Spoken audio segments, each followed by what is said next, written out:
Selecting fonts is a really critical skill for graphic designers.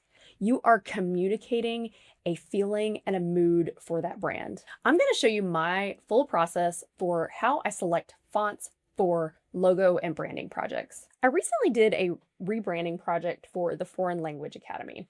They are an interpreter business, and their brand had been around for about 30 years.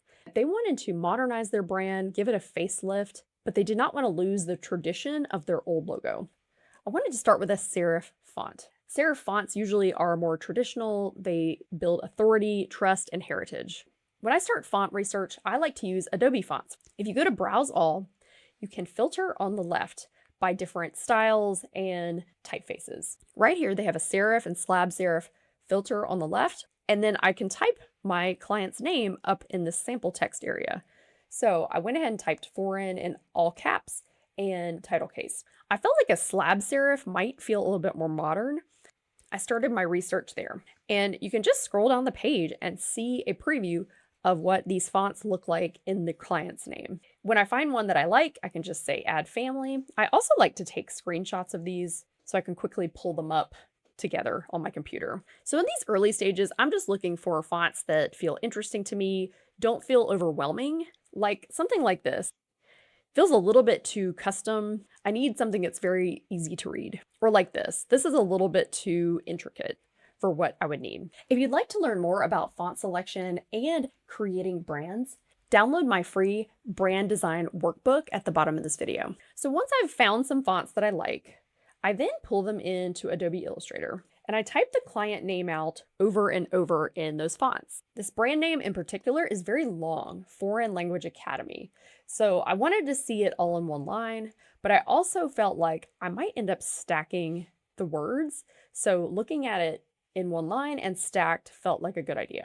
And then I also wanted to look at those same variations in all caps.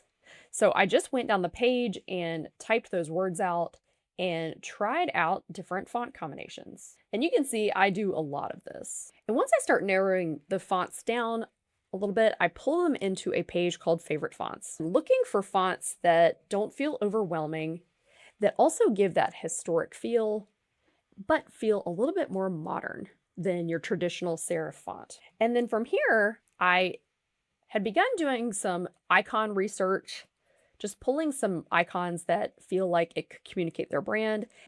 And then I began doing some simple icon and font combinations. This is really my first drafts here, but this starts to visualize how does this type look next to an icon. And I begin to feel like having all the words in serif font did feel a little overwhelming to me.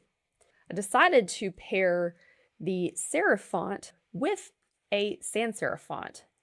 This also breaks up that really long name. So stacking part of the name and putting Academy on its own line in a different font felt like a good move. And you can see I tested lots of different fonts still in this stage. I also tested all sans serif paired with a serif icon. So I ended up with this slab serif font for foreign language, and then Academy in all caps in a sans serif font. I felt like pairing the two felt a little bit more modern, and also again breaks up that really long name that they had. We have some different logo variations as well. This is the stacked version that is their primary, and we also have this horizontal version that is a secondary logo, and then we have this lockup that also has some of their services underneath using the same sans serif font as Academy. This icon that we ended up designing, it has a little bit of the serif flares in it, but ties back to that slab serif that we chose in their typeface. So this all ties in really nicely. At the end of this client project, I put all of their logo variations in this simple guide for them, also with their colors and with their logo fonts. At a quick glance, can see which fonts are in their brand. Check out this next video where I go through my full brand design process from start to finish. If you have a question about brand design, leave me a comment at the bottom of this video and subscribe to the channel for more brand design tutorials.